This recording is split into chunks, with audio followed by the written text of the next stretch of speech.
When and where did the first universities appear? Who could attend, and what were the requirements for matriculation? What was the most popular major, and how were students taught? How popular were sports, and what school won the most national championships? These and other questions will be answered right after this.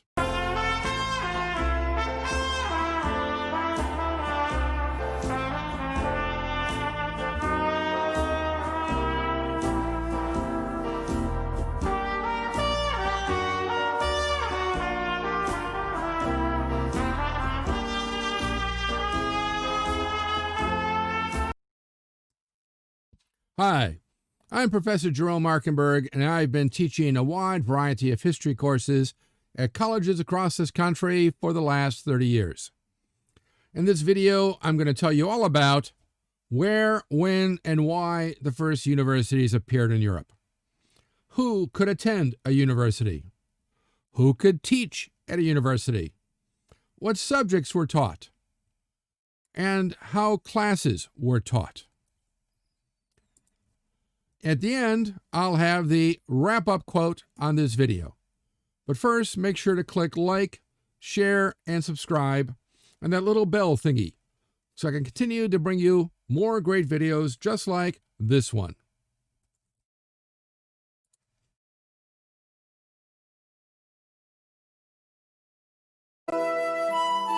Medieval universities were new ways, new devices, for directing and concentrating intellectual activity and education, originally to train clergy in theology, law, and medicine and administration, especially law and administration, and later a way to train monks, friars, and priests to preach more effectively.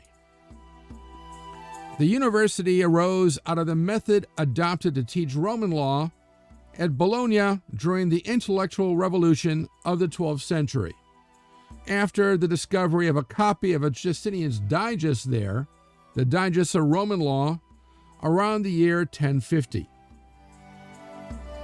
From this law school at Bologna grew a university there, and the teaching model adopted there spread elsewhere, notably to Salerno, Paris, and Oxford, which became the first 4 universities, and thence to 53 more, which were founded across Europe by 1400, which you can see on this map here.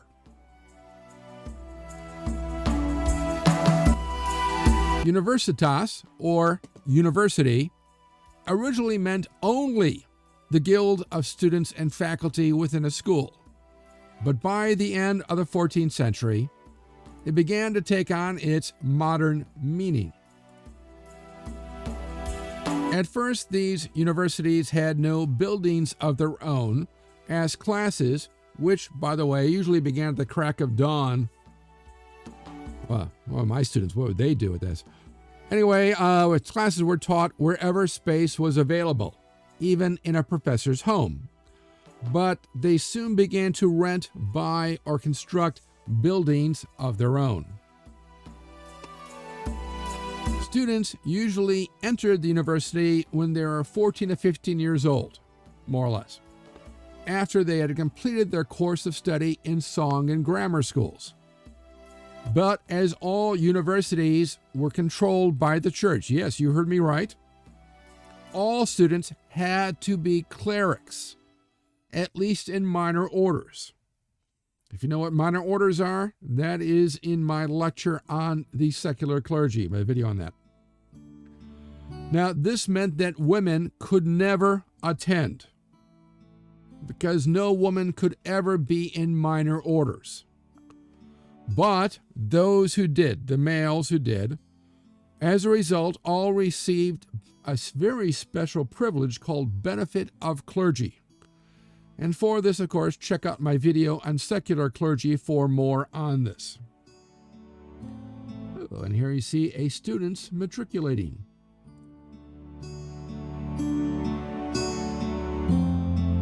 A student dorm room. It took students 4 years to get a Bachelor of Arts degree, much like it does today, and another 2 years for a Master of Arts degree, after which students could leave the university and get a job or go on to graduate study in medicine, law, or theology, which might take up to 12 more years of study, which is actually not unlike what we do today. To protect themselves against local authorities and laws which impose collective punishment, yes, on foreigners for the debts or crimes of their countrymen, students form fraternities, grouped into nations.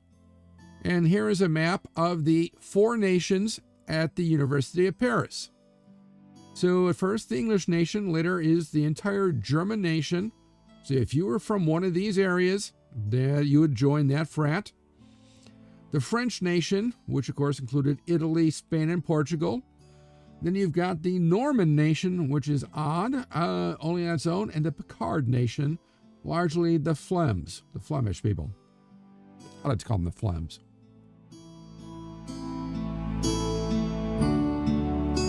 To further protect themselves, and here is a student, paying tuition. It's always a big thing, even back then. To further protect themselves, considering universities at first owned no buildings, both students and faculty, to whom these collective punishment laws also apply. I mean, collective punishment if there is a riot, tumult, bar fights involving the students, usually the local people try to put a stop to it. So if they, if one of the German students at Paris, say, for example, cause a ruckus, the other German students wouldn't rat them out, so they would just hold all the students accountable. All would be punished. After a while, the students and the faculty had enough of that. So again, once they realized there was strength in numbers, they would threaten to leave and move.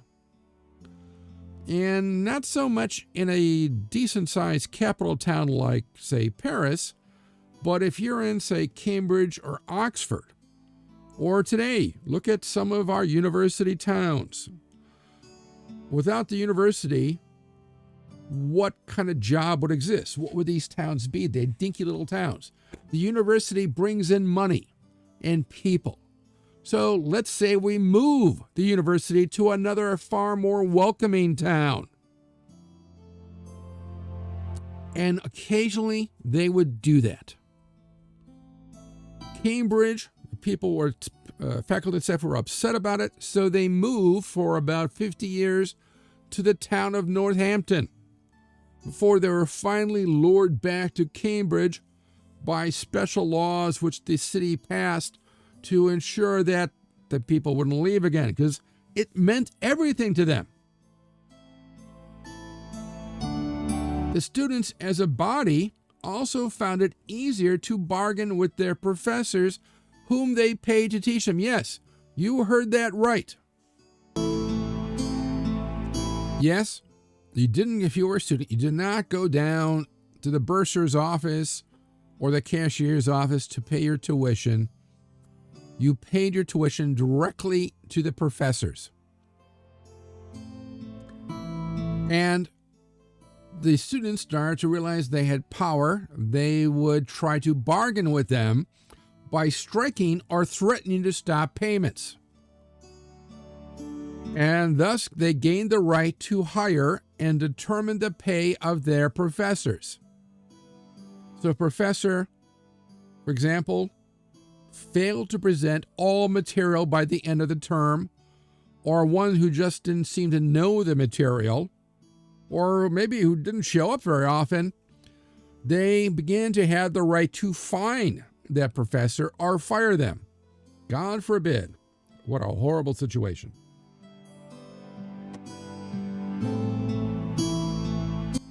But professors fought back. They formed their own guild, or collegium, college, which is where you get the word from. And this collegium got the right to set exam fees and degree requirements. After all, who knows best whether you've learned the material the student or the professor. The professor. And eventually, due to their connections with church authorities, remember, all of the professors had to be in at least minor orders. They got control, and all the universities were controlled by the church. They got control of the Universitas itself. The faculty got further privileges from kings, emperors, and other rulers. Remember, the presence of a university within their realm not only meant wealth for college towns, but also literate clerks needed to run governments. Clergy, yes, but even lay people who could be the bureaucracy of a bigger, enlarging, more centralizing state. And as a result, the Universitas got from their local ruler autonomy and the ability to grant a teaching license or doctorate. Doctorate comes from the Latin word docio, which means I teach or to teach. So this enabled those who got a doctorate to teach anywhere in Europe.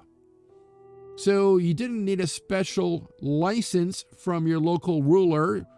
As soon as you had your doctorate, you can go anywhere and teach.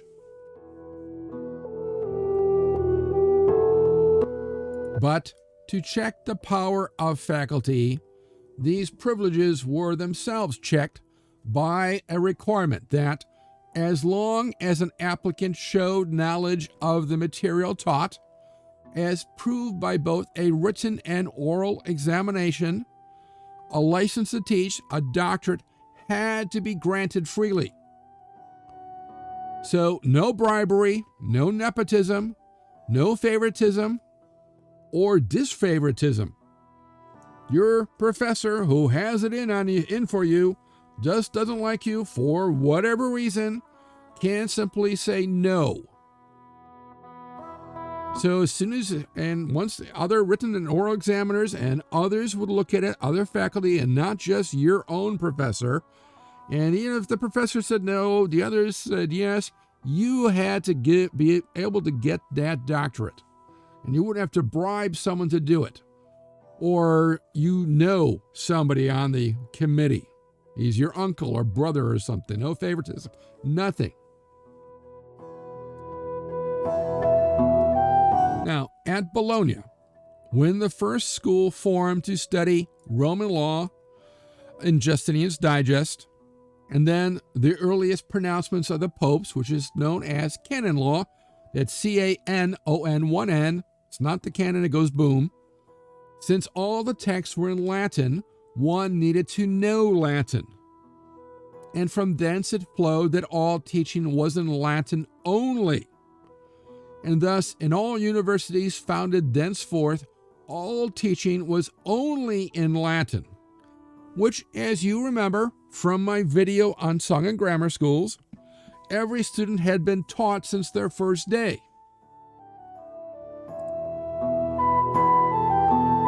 As books were incredibly expensive, for that, see my video on medieval books and manuscripts and their production, at the undergraduate level, which is what you see here in this picture, professors simply read the text out loud, along with an authoritative commentary called a gloss on it. And by the way, sometimes there was a commentary on a commentary if the commentary got so important. There'd be a gloss on a gloss. While the students would carefully listen, not taking notes, simply trying to memorize it without asking questions. Remember, from my video on song and grammar schools, memory and orality was still extremely important. In part, remember, the books are incredibly expensive. So simply sit there and very carefully try to memorize it, which sounds daunting to us today. But that's because we have not cultivated the art of memory as much as people in the Middle Ages did.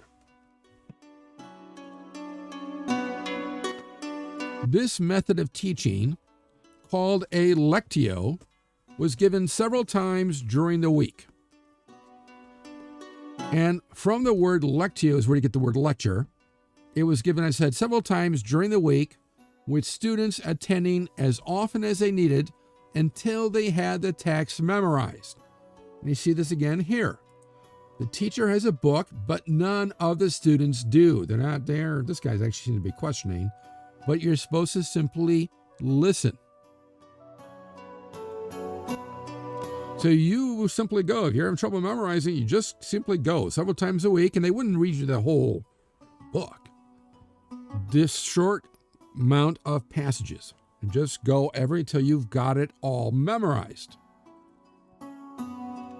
Then, on Fridays, graduate and professional education was similar, with professors reading text and glosses on them, sometimes making their own gloss. Important if there was a famous person. But students normally took notes at this point on wax tablets. You know what a wax tablet is? Again, my video on medieval books and book production. Or they would follow along in text, which they had either bought or copied themselves. And again, the video on medieval book production. Because at this level, the precise wording was far more important. At the earlier level, you would memorize it, you more or less know how it goes, but the precise wording wasn't as important. The general set of knowledge was important. But at this stage, if you want to learn medicine or law or theology, you need the exact wording. Now, on Fridays, as I alluded to earlier, on Fridays, whether you're at the undergraduate or the graduate level, the professor would engage the students in what's called a disputatio, a disputation. He would pose a question on that week's readings to two students to dispute. Kind of like a debate, but it's not in the like a debate class like they have today. The winner was determined solely by the professor, who more accurately knows that passage. And then the winner would dispute with the next student, and so forth until they got to all of them. You see here a disputatio in progress. And these little signs with their hands and stuff, that's part of the mnemonic method of memorizing a text.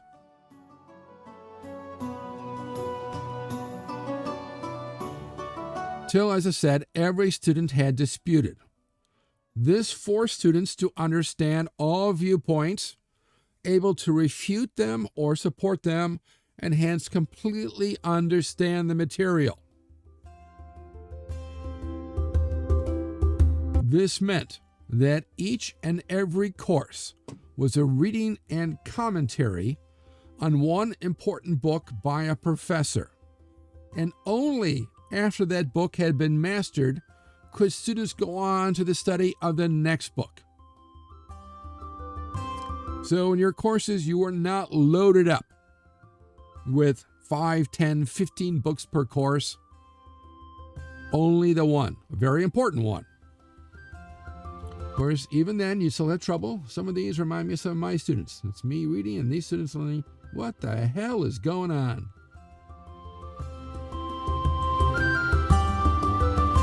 The undergraduate course of study was grouped around, as it had been in song and grammar schools, the 7 liberal arts, divided into the Trivium, which is logic, grammar, and rhetoric, mastery of which would lead to a Bachelor of Arts. So if you want to get a BA, all you need to do is master logic, grammar, and rhetoric. So you'd ask, what's your major? Is your major accounting? Is your major literature? No. Your major is the Trivium. Everyone had to know the Trivium. This was a prerequisite for moving on to the Quadrivium, which is what would lead to a Master of Arts. The Quadrivium, or the 4 subjects, is arithmetic, geometry, music, and astronomy. And then physics, metaphysics, and moral philosophy was added later, which technically would make it a septivium of 7, but whatever, they just got to call it the Quadrivium. So what's your major? Geometry? Wait, you're doing a geometry at the master's level? Yes. Arithmetic at the... Yes, what's your major? Astronomy, music, physics? No, it's the Quadrivium. That's your major. Once you got that, you can get your Master of Arts degree, your MA. Because to go on to further study in philosophy, theology, medicine, or law, that is what you needed. That was the prerequisite. And once you got your MA, you could go on to further study and get a doctorate or maybe an entry to a professional school.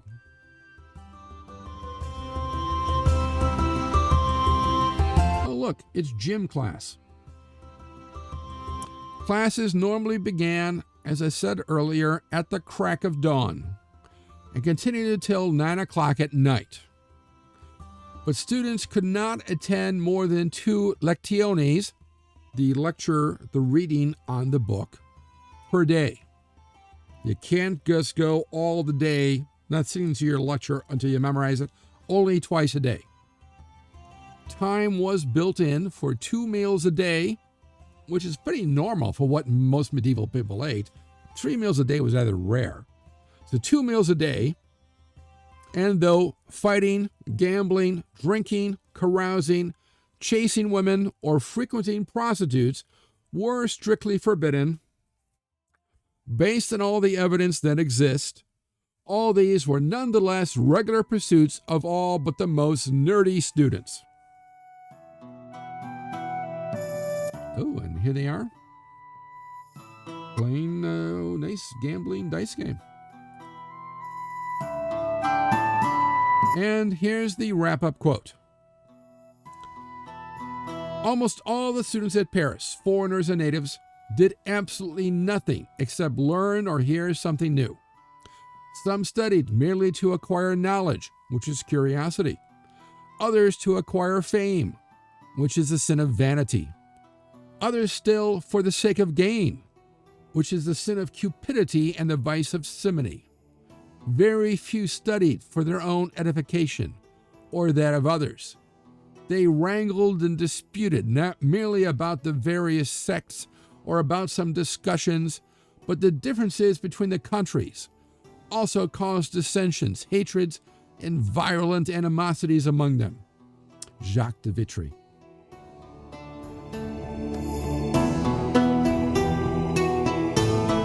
Let me know what you think of this quote in the comment section below. Also, what you liked about this video and what other historical topics or subjects you'd like to see in future videos. Be sure to click like, share, and subscribe, as it will help me bring you more great videos on the Middle Ages. And make sure to click on that little bell thingy so you'll know when the next History Waits for No One video is posted. If you want to know more, there are recommended studies on this topic in the description below, along with other ways to connect with me. Thanks for watching, and I'll see you in the past.